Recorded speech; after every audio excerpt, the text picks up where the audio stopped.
বিশিষ্ট সমাজসেবক এবং টেনিস প্লেয়ার আর্থার অ্যাশ বলেন, তুমি যেখানে আছো সেখান থেকেই শুরু করো।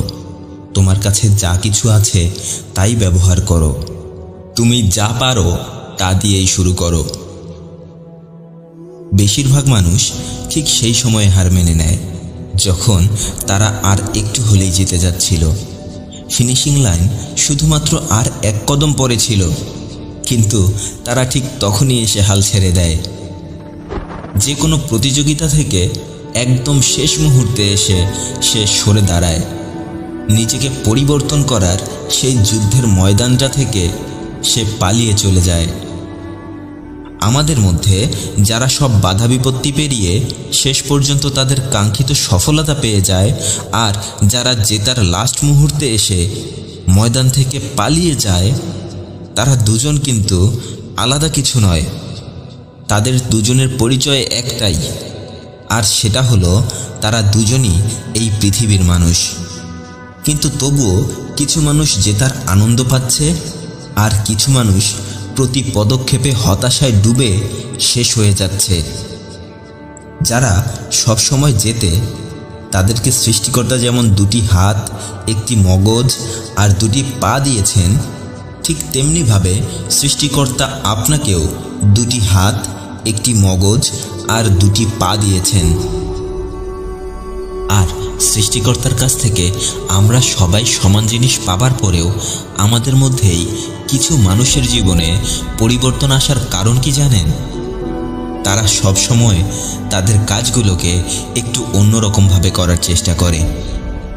তারা হেরে গেলেও ধৈর্য ধরে আবার উঠে দাঁড়ায়, আরও বেশি চেষ্টা করতে থাকে, কারণ তারা খুব ভালো করে নিজের সাথে একটি ওয়াদা করেছে। তারা যখন একটা কাজ শুরু করে সেই কাজটা শেষ করে তবেই আরাম করে। তারা হয় জিতবে, নয়তো তাদের ভুল থেকে অভিজ্ঞতা নিয়ে আবার নতুন করে শুরু করবে। কিন্তু তাদের জীবনে যত যাই কিছু হোক না কেন, তারা শেষ পর্যন্ত লড়াই করবে, এবং লড়াইয়ে জিতে তবেই তারা শান্ত হবে। দেখুন, যে মানুষগুলো সবসময় সফল হতে চায় তারা সবসময় নিজের সর্বোচ্চ দিয়ে চেষ্টা করতে থাকে। তারাও আমাদের মতো বারবার ভুল করে, কিন্তু তারা তাদের ভুলের পরেও কখনো থেমে যায় না। তারা ভুল করে, শেখে, উঠে দাঁড়ায় এবং আরও বেশি শক্তি নিয়ে আবারও পথ চলতে শুরু করে। কিন্তু কখনো ভুলেও হাল ছেড়ে দেওয়ার কথা তারা চিন্তাও করে না। জেতার ইচ্ছেটা তো সবারই থাকে, কিন্তু জেতার জন্য কঠোর পরিশ্রম করে ধৈর্য ধরে সততার সাথে এগিয়ে যাওয়ার শক্তি খুব কম মানুষেরই থাকে। তবে তুমিও তো এই মানুষগুলোর বাহিরে নও। তুমিও তো চাইলেই পারো এগিয়ে যেতে।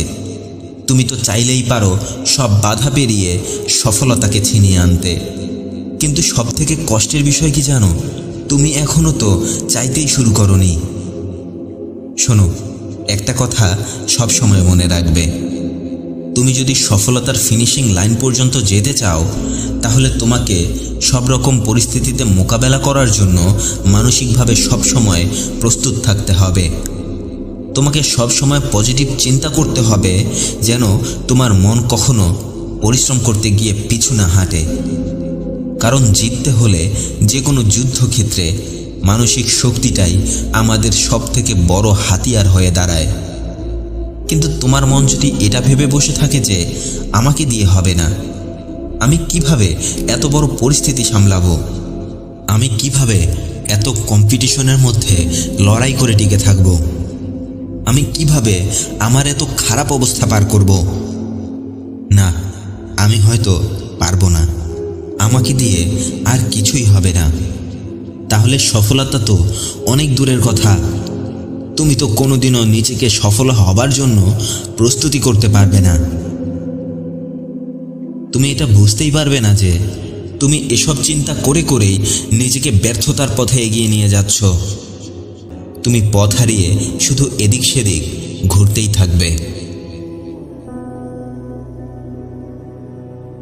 তোমার পরিস্থিতি যেমনই হোক না কেন, সফল হওয়া এবং ব্যর্থ হওয়া শুধুমাত্র তোমার উপরেই নির্ভর করবে, তোমার মানসিক শক্তির উপরেই নির্ভর করবে।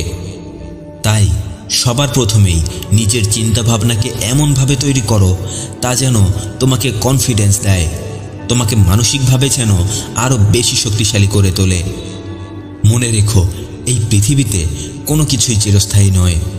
তোমার জীবনের ব্যর্থতাগুলো চিরস্থায়ী নয়, সফলতাও চিরস্থায়ী নয়। তাই কখনো হতাশ হয়ে যাবে না, কারণ সফলতা আর ব্যর্থতা দুটোই আমাদের জীবনেরই একটি অংশ। তুমি যখন সফলতার শেষ সিঁড়িটাতে পৌঁছে যাবে, তখন তোমার এই ব্যর্থতার কষ্টগুলো সফলতার আনন্দের ধারের কাছেও আসতে পারবে না। তুমি শুধুমাত্র তোমার চারপাশে সফলতাই দেখতে পারবে। তখন তুমি শুধু তোমার আশেপাশে সফলতাই দেখতে পারবে। যখন তোমার জীবন তোমাকে বারবার চ্যালেঞ্জ ছুঁড়ে মারবে, তখন তুমিও তোমার জীবনের ছুঁড়ে মারা চ্যালেঞ্জগুলোকে হাসি মুখে অ্যাকসেপ্ট করবে। তুমি তোমার জীবনে চলার পথে বারবার পড়ে যাবে, তোমাকে বারবার ব্যর্থতা এসে চারপাশ থেকে ঘিরে ধরবে। কিন্তু তুমি জানো কি, এটা তোমার জীবনের ব্যর্থতা নয়, বরং তোমার জীবনের ব্যর্থতা হলো তুমি এত কিছুর পরেও আবার উঠে দাঁড়াচ্ছ কিনা, নতুন করে আবার শুরু করছো কিনা। তোমার জীবনের সবথেকে বড় পরাজয়টা কি জানো? পড়ে যাবার পর আবার নতুন করে উঠে দাঁড়ানোর চেষ্টা না করা। তাই নিজেকে এমনভাবে তৈরি করো যেন শত বাধার পরেও তোমাকে তোমার লক্ষ্য থেকে কেউ 1 ইঞ্চিও সরাতে না পারে, কোনোভাবেই তোমাকে যেন আটকাতে না পারে। তোমার জীবনে আসা বাধাগুলো তোমার আত্মবিশ্বাসের এক একটি পরীক্ষা মাত্র। আর এটা যদি তুমি পার করে আসতে পারো, তাহলে দুনিয়ার যে কেউ এসে তোমার যে কোনো পরীক্ষা নেওয়ার চেষ্টা করুক না কেন, তোমাকে আটকিয়ে রাখতে পারবে না। হ্যাঁ, তোমাকে কেউ আটকিয়ে রাখতে পারবে না। 90% লোক শুধুমাত্র এই একটি ধাপেই এসে থেমে যায়। যখন 1-2 বার তাদেরকে ব্যর্থতার সম্মুখীন হতে হয়, একটু বেশি পরিশ্রম করতে হয়, একটু বেশি সময় লেগে যায়, ঠিক তখনই তারা এই ধাপে এসে হাল ছেড়ে দেয়। হতাশ হয়ে যুদ্ধের ময়দান ছেড়ে কাপুরুষের মতো পালিয়ে যায়। কিন্তু এরপরেও মাত্র 1% লোক তাদের সফলতায় পৌঁছে যায়, যারা শেষ পর্যন্ত দাঁতে দাঁত চেপে চেষ্টা করে যায়। পথে আসা ছোট ছোট কাঁটাগুলো যেন তোমাকে আটকে রাখতে না পারে। তুমি চাইলেই তুমি জিতে যেতে পারবে, তুমি চাইলেই সফল হতে পারবে, তুমি অবশ্যই পারবে। শুধু সামনে অন্ধকার দেখে পিছিয়ে এসো না, ওই অন্ধকার থেকেই তোমার ভেতরের আলোটাকে বের করে আনো। আর এই আলোটা জ্বালানোর পর তুমি দেখতে পারবে তোমার সফলতার ট্রফিটা তোমার সামনেই সাজিয়ে রাখা আছে। তাই আজ থেকে সব কঠিন পরিস্থিতিগুলোকে নতুন নতুন এক একটা সুযোগ ভাবতে শুরু করো। হার না মেনে নিজের সাথেই প্রতিজ্ঞা করো, কারণ যারা সফলতাকে চায় তারা সব সময় শক্ত হয়ে দাঁড়িয়ে থাকতে জানে। তারা ভয়ের সাথে মোকাবেলা করার সাহস রাখে। তারা নিজের উপরে বিশ্বাস রেখে কঠোর পরিশ্রম করে শেষ পর্যন্ত লড়াই করে সফল হয়ে দেখিয়ে দেয়। মনে রাখবে, সেই মানুষটাই সফল হতে পারে যে কখনো থামতে জানে না, নিজেকে কখনো থেমে যেতে দেয় না। ভালো থাকবেন। ভিডিওটি ভালো লাগলে সবাইকে শেয়ার করে দেখার সুযোগ করে দেবেন। আর আমার চ্যানেলে নতুন হয়ে থাকলে আমার অন্যান্য ভিডিওগুলো দেখুন।